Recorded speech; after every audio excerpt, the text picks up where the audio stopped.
Welcome to another edition of Carnivore Bites. I'm your host, Jeff Sherman, along with Dr. Eric Lopkin. A lot on the agenda, a lot going on this week, everything from the hurricane to a lot of political situations going on. Let's start with something kind of benign.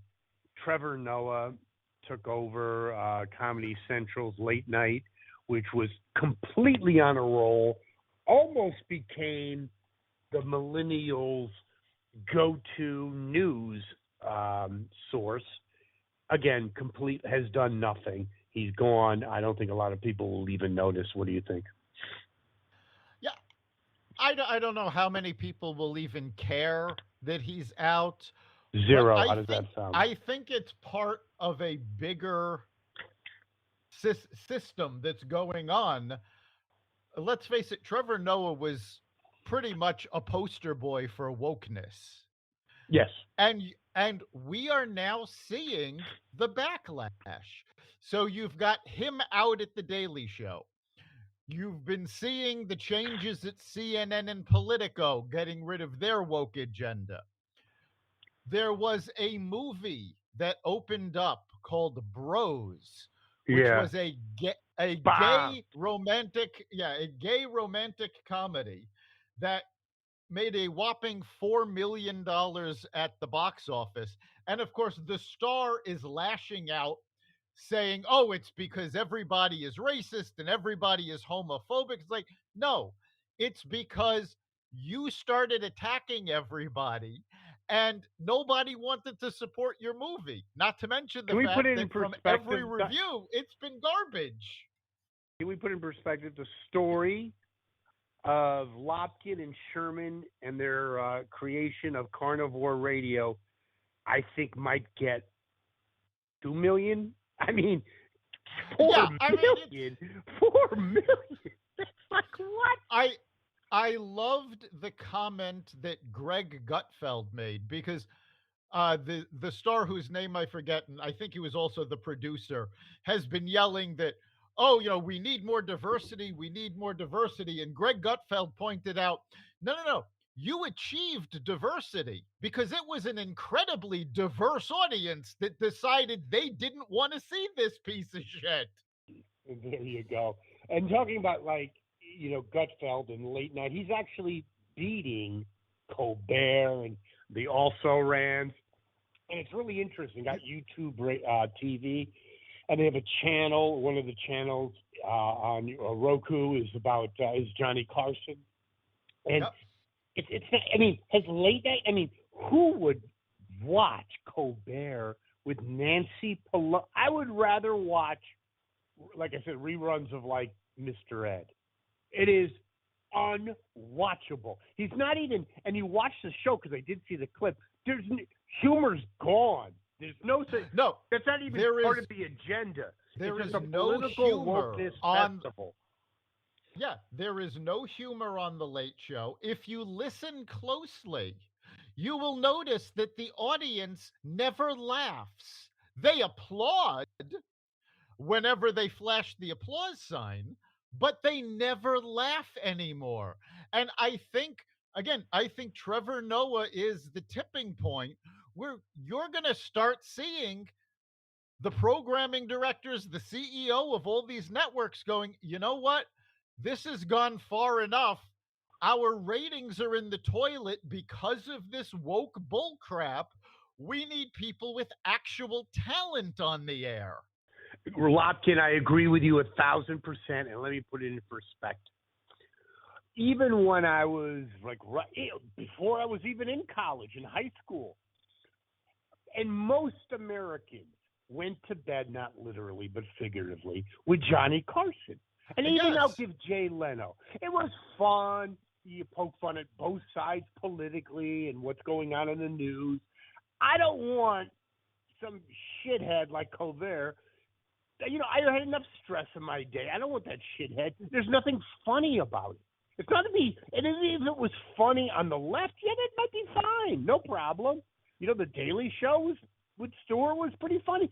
This is not funny. And your point about clapping, it's not part of what they're doing when they're writing the show. It's all about a political agenda. And who wants to see an 85-year-old senile hedge fund trader like Nancy Pelosi? It is amazing. And you brought up Jon Stewart, who preceded Trevor Noah on the Daily Show. And I think it's really important. I actually have on my computer clips from Jon Stewart's Daily Show where Jon Stewart is a well-known liberal. He's been a Democratic supporter, and yet he would go off on Barack Obama. He took on whoever was in office, and most importantly, he made it funny. And they don't have the ability to do this anymore. Well, my vote, my award for to be the shittiest late night host, and even going back to Chevy Chase, it lasted, I believe, about the time it takes to go shopping at Walmart. Better than that. He gets the award for the absolute worst. Do you agree? Nothing to do politically. It's just awful. You're talking about Colbert. Yes. Yeah. Colbert has no talent. He was a one-trick pony with the Colbert Report, and he was actually on the verge of being fired from CBS when Trump took office. Trump literally saved his job. Yeah, amazing. And then there's also the whole thing, talking about something that kind of I grew up with, you to some degree grew up with, Saturday Night Live, in college, smoking a couple joints, laughing. That's pretty, the initial show rating sucked, critically just panned. Is that time to go away as well? Well, there have been statements by a couple of cast members who have said the plan is at this point. Saturday Night Live is approaching its 50th anniversary. Mm-hmm. And they are saying that NBC wants to keep it on the air until it hits the 50th anniversary. And rumor is that may be the last year of the show. Oh, darn. Darn. What am I going to do? It looks like NBC realizes that the show has more than run its course. Oh, it has like 10 years ago. 20 years it has ago. become a bad joke, but they also know there's a fortune to be made for the 50th anniversary. Nailed it. You nailed like Judge's home run. That is absolutely, it's like, this thing stinks like roadkill, but you need to just keep it for the 50th. Just make it happen to the 50th, and let's just get this thing over with. Exactly. And I believe that's what they're planning on doing. I'm sure they are. Now, on a much more serious note, all these liberals out there, I'm sure not many of them listen to Carnivore Bites, but, being the embracing, and you remember Berkeley in the 60s, about everyone has a voice. Well, except if you're Jewish. You are now pretty much banned from talking about anything pro-Israel, pro-Zionism, and in fact, one commentator said at UC Berkeley, they pretty much have Jew-free zones. Is that chilling? It is absolutely terrifying. And unfortunately, this is not simply happening at Berkeley. Brooklyn College in Brooklyn, New York, a very Jewish area, scheduled mandatory diversity training. People had to go, essentially, you have to admit that, yes, you're all closet racists, and now we have to deal with this. Mm-hmm. They scheduled this mandatory training for Yom Kippur, the holiest day on the Jewish calendar. And Brooklyn College has a large Jewish population, and you could be fired for not attending this. on the holiest day of the year. So imagine now if somebody had said, well, you have to go through this woke training and you have to do it on Easter Sunday. Well, who's in charge there? I mean, I have to be honest with you. When are the Jews in America going to wake up? I mean, our esteemed Senator Blumenthal hasn't said jack shit about anything about this, the creeping anti-Semitism, anti-Israeli fervor that's sweeping the Democratic Party, and these moron Jews still voting. Oh, my father, my grandfather voted Democratic. Hello, well, it's time has passed. Maybe you should wake up and smell the coffee. You moron. You absolute It is time moron. for the Jewish community to stand up. Because, yes, the Democrats for decades were traditional champions of the Jewish people. This is no And longer the Israel. case. Yes, and Israel. They cannot be depended on to protect the Jewish people. And the big sea honestly, change of and that what was really, Ronald Reagan era. yeah, and what really kills me is that the Democrats are the ones calling the Republicans Nazis. Where if you look at the actions, whose actions are actually mirroring the Nazi Party? Now, I'm not And if we calling had a real Democrats press, Nazis, but if we had a real press instead of Nora O'Donnell, that her biggest challenge in life that the head football player didn't ask her to the prom, if they actually reported some of this shit, maybe people could actually wake up. I doubt that's going to happen. I'm not hanging my hat on that. But let's get to a more comical and tragic, let's be honest, a little tragic. Kamala and Joe.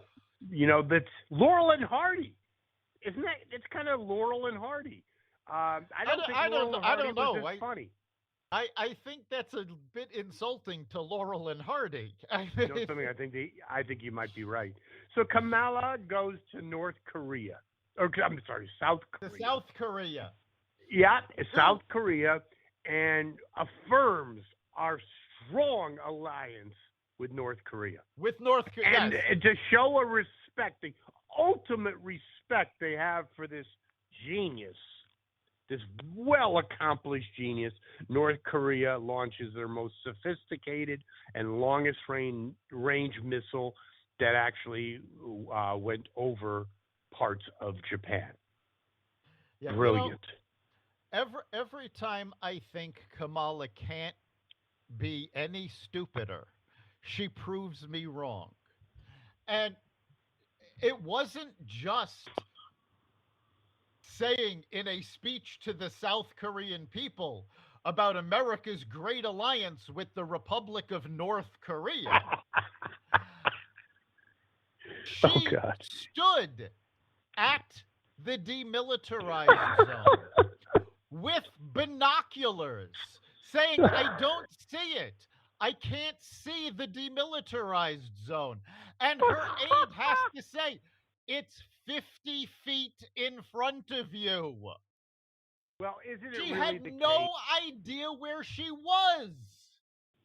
Is it not the case, Dr. Lopkin, her claim to fame, yes, she's attractive, and she checked all the boxes. And isn't that pathetic where we are in America?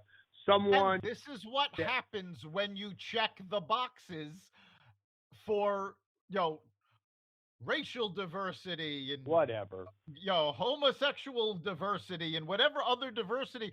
Rather, I mean, let's face it, there are African American women out there who are brilliant, who could run circles around Kamala Harris. Why wasn't any of them chosen to be vice president? Instead, we have this crackpot who's not capable of stringing 3 words together. What amazes me is how did she ever become a lawyer, a DA? That's for a whole nother discussion. Absolutely unfrigging believable. And she's a one-trick pony. Everything revolves, and that's why one of the reasons, not the only reason, checking the boxes were the biggest reasons. But another reason, she came at the right place at the right time. All she knows is race. We have people of all ethnic groups, socioeconomic status that are devastated. Imagine, put yourself in this situation. You're a blue collar white family and your house is destroyed. You've lost everything, right? And instead of being reassured, Kamala says that I'm sorry, Mr. Mrs. White family, you're now fourth on the hierarchy because we have to take care of the underprivileged. I mean, the exact wrong. You need someone to reassure. I find that unbelievable. I will go you one better, because this is an actual situation that just happened. As Florida was getting hit with this hurricane, there is a senior community in Delray Beach, Florida called Kings Point. A tornado hit a building in this senior community. The building has now been condemned. So these seniors, who are mostly white and many are Jewish, have lost their home due to this community. These are folks living on a fixed income. And Kamala wants them to take a back seat to communities of color that may be bringing in more money than they are. Well, speaking about being Jewish, hold up. Speaking of being Jewish, did you hear that Lunch Pail Joe, Amtrak Joe, has been to Shul more times than most Jews? Yes, yeah, that was in a speech. Yes.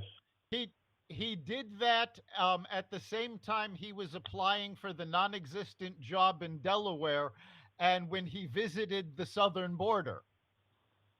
There you go. Yes, Yeah. And when he called on a dead person. The other time it was maybe even better when he called on a paraplegic like 10 years ago. Stand up, Bill. Stand up. Yes. Told the paraplegic to stand up. In this recent speech, he was looking for a dead person. He knew that this woman had passed away, and yet he's calling out her name at the speech. He has no idea where he is or what he's saying. And it's exponential. I agree with you. You look at me, it was like 2 weeks ago, a week ago, when he had some economic forum meeting, and he literally, if it was like my grandmother or my I would be really concerned, like floating around, looking like he's completely disoriented. It is so scary, and it is so pathetic that Jill Biden, which I'm not one of her biggest fans, Dr. Jill, I should say, allowed this to happen along with the mainstream media. Very dangerous and pathetic. I honestly believe that Jill Biden and the power brokers of the Democratic Party should be prosecuted for elder abuse and fraud. Because it is very obvious that Joe is not in command of his faculties. Not at all. He keeps saying, "Oh, I'm not allowed to do that. Oh, they told me not to do that." He's clearly not in control. So who is, and why was this allowed to happen? The answer's beyond my pay grade. I think it was allowed to happen because here's what happened. Before the pandemic, Trump was a shoo-in. Does this happen before? And so you had a very weak bunch of candidates. Mayor, talk about checking the boxes. Mayor Petey checked the box because he was gay. The rest of the crew was the complete morons. And all of a sudden, pandemic hits. Trump kind of comes unglued, and Bernie, if it wasn't for the South Carolina primary and what happened there, would have been the nominee. So the only one to go to is Amtrak Joe. But no, Unfortunately, Bernie Amtrak would Joe. Go ahead. Bernie would never have been the nominee. The Democratic Party would not allow it. They And that's rigged what the they didn't allow. Yes. 2016. Yes, they did that in the 2016. They rigged the primary so he couldn't beat Hillary Clinton. They would do that again. Bernie Sanders will never be the Democratic nominee. But we've been talking about the hurricane. And I will be perfectly honest with you. I'm going to go out on a limit on this, but based on the performance during the hurricane, I will not be surprised if the next president of the United States is the governor of Florida. I know the Democrats would be apoplectic to think about that, but he has been brilliant. You know something? I agree 100,000%. But fat ass has to get out of the way. And speaking of getting out of the way, Republicans had all the headwinds going for them, but Trump had to put his foot in his friggin' mouth 4 years ago in the senatorial election in Georgia because he had a hissy fit. And now, who did he endorse? Herschel Walker. Great running back, great kickoff returner, not a Mensa candidate. Okay, but seriously though, he has no political experience. He has no track record for us to judge. In the same way, people said Ronald Reagan is running for office. He's an actor. Fred Grandy is running for office. He's an actor.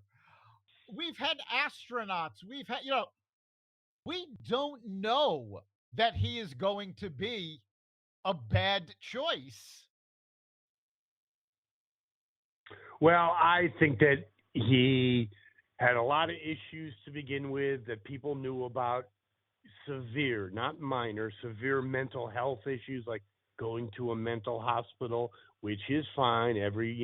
Things happen to people, but I'm sorry, that's not exactly senatorial kind of stock. And it was an easy seat, low hanging fruit. Warlock, whatever the heck his name is, socialist, didn't pay child support, and who do we get? Numbnuts. And that seat it's a 10-point or 6-point situation. That's before the abortion issue. And he also staked out a very, very draconian abortion stance. Very, very painful that we would lose a seat to, Warlock. That was a disaster. That's something else that's driving me up the wall because the Democrats have been running commercials about this, and a couple of Republicans, Herschel Walker, Lindsey Graham, have made comments about this. The fact of the matter is, the senators, the congresspeople, their opinions on abortion are irrelevant because the Supreme Court gave the power to the states, not the Congress. Congress could have passed abortion laws prior, but nothing that either side, Democrat or Republican, tries to do on abortion through Congress will survive a court case because the Supreme Court has said the states have the right. And I agree with you on the fact it is driving me nuts that people are falling for the fear mongering. They're going to ban it nationally. Lindsey Graham should know better. You just put fuel on the fire, shut up, and just be done. And Lindsey Graham is a real political hack. I've seen him a billion times. I'm going to do this. I'm going to do that. I'm going to do this. It's like, and what happens? Right. No, you're not. And where it does matter, in the state houses, in the governor's races, the misinformation is huge. Here in the state of Connecticut, we have a gubernatorial race going on where Bob Stefanowski, the Republican candidate, has been painted as an extremist, a MAGA extremist. We can't allow. Bob Stefanowski is pro choice. And Well, I people would are have to stupid. say, as I said it before, Dr. Lopkin, I would not let most Democrats, most Democratic politicians change my oil, but they are miles above the Republicans at spin doctoring. I believe they Yes. read the book, Rules for Radicals, and they do it Yeah. extremely well. That's the end of that. Uh, but speaking of the midterms, I don't know if it's going to come into play. Obviously, probably not. But many economists, plus 90% of CEOs, believe that we got a huge reset. Like, get your bell bottoms, get the disco ball. This is 1975 all over again. Could be the biggest recession. Some say ever. How does that sound? And longest Yes. running. And for those of you who missed the 70s or didn't weren't alive in the 70s, this is pretty much what it was. You had gas prices going through the roof. And of course, The roof. OPEC today just announced they're cutting production, which is going to make it go higher. All of these economists say, "Oh, we see a recession coming in 2023." That's like standing in front of a traffic accident and saying, "I see something bad happening." We're not Or if going you're into a Biden recession. saying, We're here. or if you're Biden, you could say, I see dead people in the audience. Uh, Same thing, yes. isn't it? We are in a In a recession. As recession. much as Biden wants to deny it, we have already had 2 quarters of a contracting economy. That is the definition of a recession. Biden keeps going, "Oh, but we've got a huge job market. The jobs are great." No, they're not. The No, job number of openings available plummeted. jobs, yes, job openings dropped severely to the lowest point in over a year. The jobs And are going away. real wages are down 9%. That's real money. That's no joke.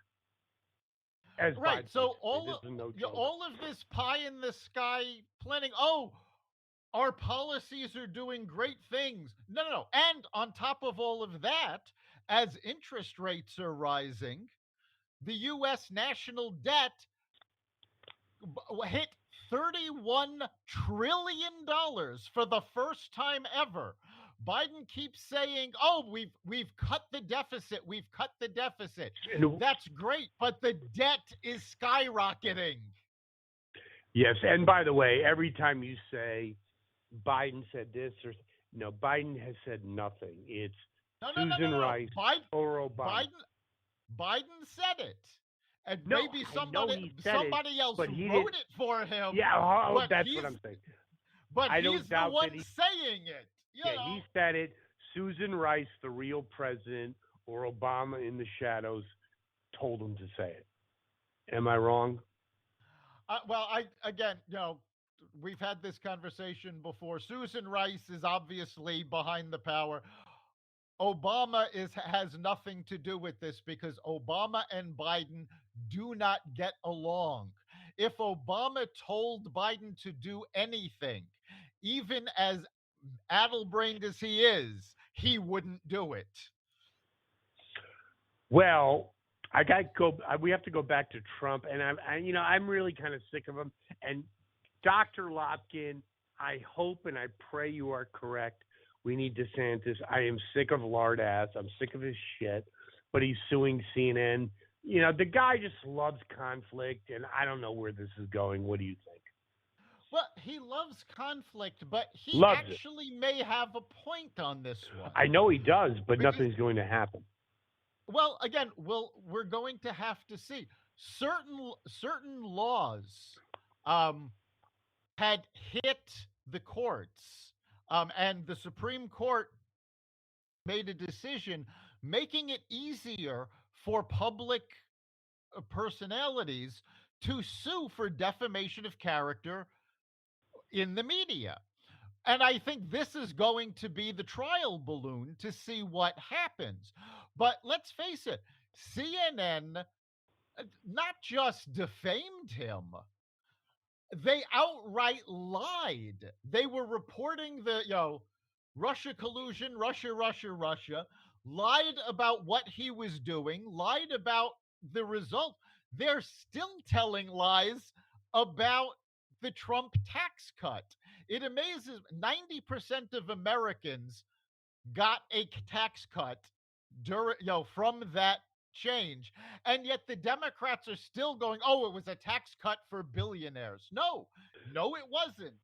And I think this is going to be an interesting case to watch, because even if he doesn't prevail all the way, it could make it hard enough for media that they're actually going to have to go back to doing their homework and getting 3 independent sources before they report anything. And I think it's also, Dr. Lopkin, going to put fuel on the CNN purging fire. I hope so. Everything about CNN really does need to be purged. It was amazing the other day watching the demoralized Don Lemon try to get a NOAA scientist to say that these hurricanes that were going on right now are all because of climate change. And the scientist kept saying, well, if you want to talk about climate change, I can come back and talk about that. But that has nothing to do with these hurricanes. And he could not come back to that. He was absolutely flabbergasted because all he wanted to do was get across his theory that all of these hurricanes were because of climate change. And the scientist refused to say it. He's a neutral reporter, isn't he? No, Don Lemon has never been a reporter. I'm Lemon is kidding. a comment. At his best, he was a commentator. But his best moment, probably his best moment, his shining moment, was having too many drinks New Year's Eve with Anderson Cooper. That's the best reporting he's ever done. Speaking of reporting, Elon Musk looks like he's proceeding with the Twitter. That is good news. He is.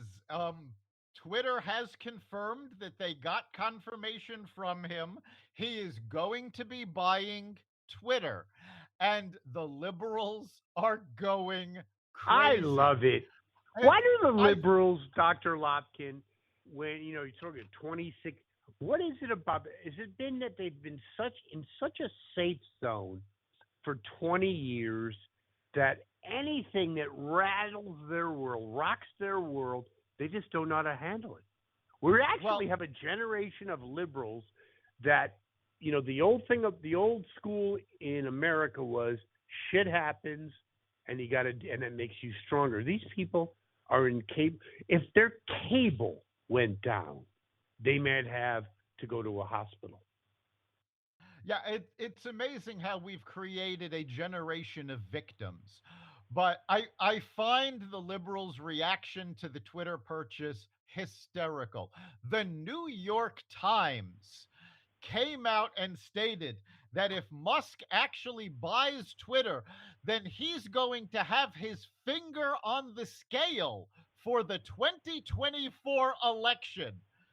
These are the people that suppressed the Hunter Biden laptop story for 2020, literally giving Biden the election, and they're afraid that Elon Musk is going to put his thumb on the scale in favor of Republicans for the 2024 election. Brutal. Now we got two other issues. I had a serious one and then something that's enjoyable. I played baseball in high school. I kind of got out of it because it's like, my ADD. Now I'm back in it. But before we get into what just happened with Aaron Judge, let's talk about gas prices, Dr. Lopkin, and by the way, our esteemed president pretty much pumped the national strategic supply, basically pumped it dry. Did you know that? Like it's basically He done did. that. And I'm yet talking like now, not in like November, go ahead. in November, he's actually going to release more barrels from That's what what I'm little saying. we Yes, have left. it's pretty much And done. what's absolutely amazing is that Biden himself, as well as a number of other Democrats, during the Trump administration, were ridiculing Donald Trump for reinforcing the strategic reserves and putting more oil in them. Well, Schumer axed it. He was like, we could have had oil at half the price now, but Chucky Schumer said no. Explain that. Yep. Explain that to me. Because the well being of the American people has nothing to do with the Democrats in office. It's all about their power and their money. 100%. Well, on a But yeah, lighter note, Aaron Judge hit 61 home runs. 62. 60. I'm sorry, my fault. Broke. 62. He broke the yes. 61 barrier, highest total in American League history. Roger Maris did it before roids went crazy in the 1990s, and very, very interesting. And someone caught the ball. Initial assessments are it's worth about $2 million right now. Yep. You never know what's going to happen.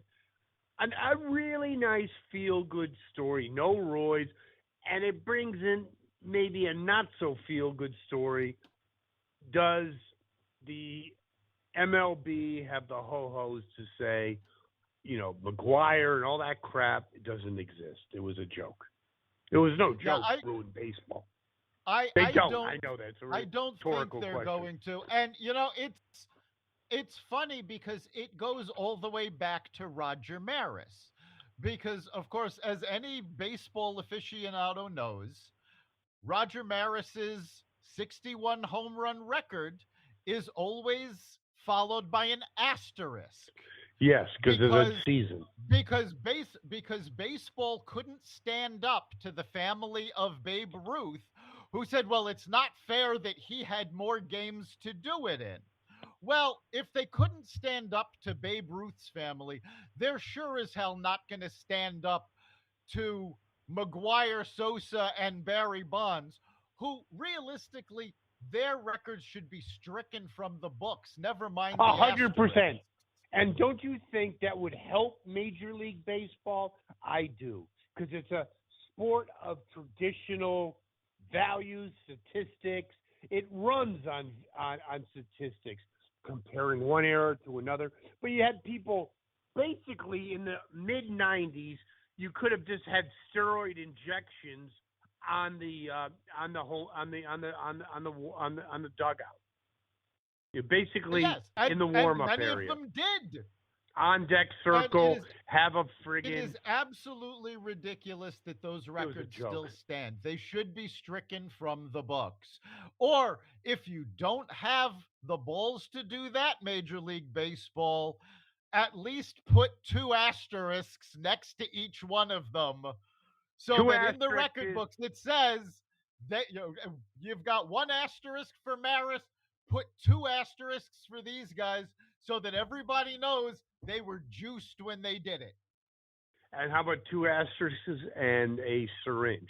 But anyway, last thing, gas prices. I know we talked about it. How impactful is it going to be in the midterms? Because I think it's going to talk about juiced. It's going to be juiced. Yep. It's going to be tremendous because, first of all, everybody needs to fill up their car. Yes. So they're going to see this over and over again. Every time they go to fill up, they're going to be hit with this. Second of all, the cost of fuel also affects trucking and shipping, which means it's going to raise the prices of everything else. So you're going to see inflation Remember, Biden was making the case that month over month inflation had slowed. It's going to start speeding No, up it again. only increased. No, it only increased by an inch. I've Right? never Yes. heard that. I've Only never understood that. An inch. Yes. yeah. Okay. And in a related note, it came out today. They released an electric version of the Hummer. I love this. It will take you if you have a rapid charger, it will take you 24 hours to charge this truck.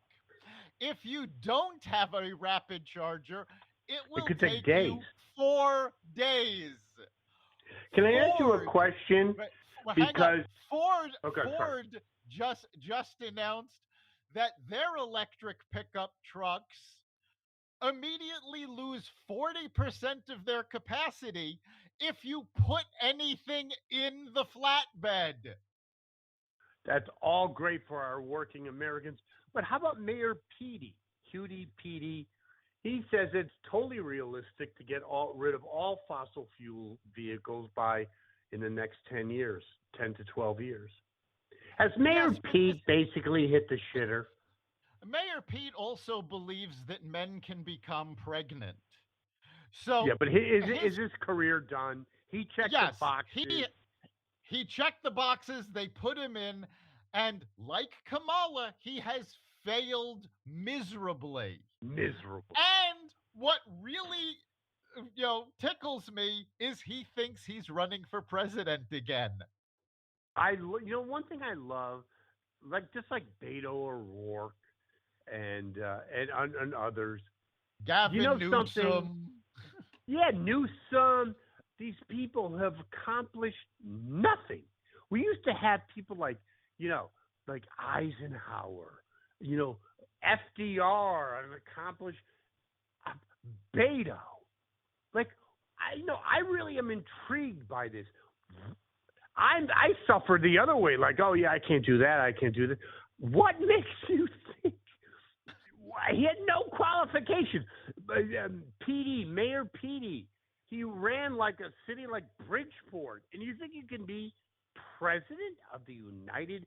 Kamala, you did nothing but have an affair with Willie Brown. I mean, the audacity. It's it's mind-boggling. They have it is, and when you look at the situations they're leaving behind, I mean, Gavin Newsom. I mean, realistic. He is set to run for president, Oh and no, he seriously, definitely is. all He is yes, and absolutely all running. any any candidate running against him, Democrat or Republican, all they have to do is go, look at what he did to California. Do you want him to do this to the country? But I think the dumbing down of America is that Americans are so stupid at this point that he's actually right out of central casting, a good-looking guy, great presence, great shape, hot wife, and has an IQ of like 70. But does that really matter anymore, Dr. Locken? Well, I mean, in all fairness, it never really mattered. Going all the way back, people voted for their media stars. And before television and movies, media stars were soldiers. People wrote books about presidential candidates filled with inaccuracies that people ate up and went, that's my guy. So, yeah, this is not new. There was a two-part show on HBO years ago called Assume the Position that Robert Wool did, where he talked about history. And one of the things was that bad candidates are as American as apple pie. They've Well, there's a always book been written in the here. Oh yeah, there's a book written in the 1960s, Why Great Men Don't Become President. And you got to figure, I think Eisenhower, I think some others possibly were great men, accomplished. But would you ever really want to go through that crap? Oh, you left the high school prom without picking up your date. It's like, come on, really? I don't need that crap. I know we've said this over and over again. The best and the brightest don't go into government. And I'll say this because I know he contributes to the other show on this network. And Chris Calandra said that he meets more accomplished people in 1 hour than he would in a year in government. And he's absolutely right. 1,000%. Well, Dr. Lotkin, great show. And we're available everywhere, and people can comment and suggest what we want to talk about. And Yeah, if you'd like to comment on anything we've discussed, or if there's an issue you want us to look into, you can go to xvadio.com/connect. Let us know what you're thinking. And of course, you can catch every episode of Carnivore Bites at xvadio.com/podcasts, the Carnivore Radio website, Apple Podcasts app, Google Podcasts, Spotify, iHeartRadio, Stitcher, Amazon Music, Audible, and any platform that respects freedom of speech. thank you, Dr. Lotkin. Great show. We'll see you next time.